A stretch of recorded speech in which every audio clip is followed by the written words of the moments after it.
Are you going to take time first? Sure, I'll take time for talking about what I was just talking about. Okay, let's do that. It's nice to talk about something good during community group time. It is. Yeah, it is. Try and strategize through how to work relationships with that. All right, go for it.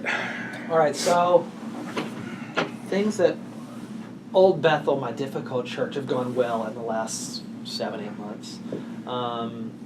And I've gone in the last month and a half or so from thinking, like, I don't want to touch this, to thinking, how do I make sure that this momentum doesn't get lost? Okay.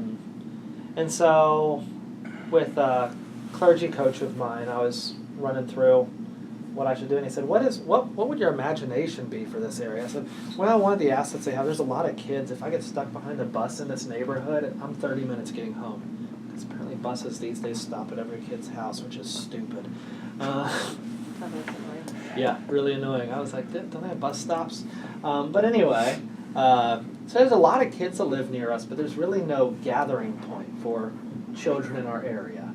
And one asset that this church has that I'm at is they have a lot of land, and they already have a nice picnic shelter built. I'm like, why don't we have playground equipment here and like have a playground that is for the community that we can get together at maybe once a month and offer free drinks or snacks or stuff out for people in the community. And so I've started talking about it with a couple members of the church, and they're really excited about this sort of idea.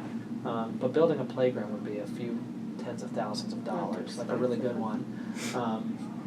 Yeah, so at this point, I need to figure out a few things with church members. I have to navigate through how much it's going to cost and make people feel less anxious about putting forward a lot of money for something big. This church has over $100,000 in the bank. They have the money for it. They have the money for it, but they've, ever since before I got there, they've been living out of a culture of scarcity. And last year was the first year really in years and years and years where they didn't run at a loss. The first year I got there, they didn't run at a loss, but that was just because somebody died and left $10,000 to the church. They still ran at a loss technically. But this year, this past year they didn't run at a loss at all. Giving Giving met the budget. exceeded the budget by $300. It exceeded spending.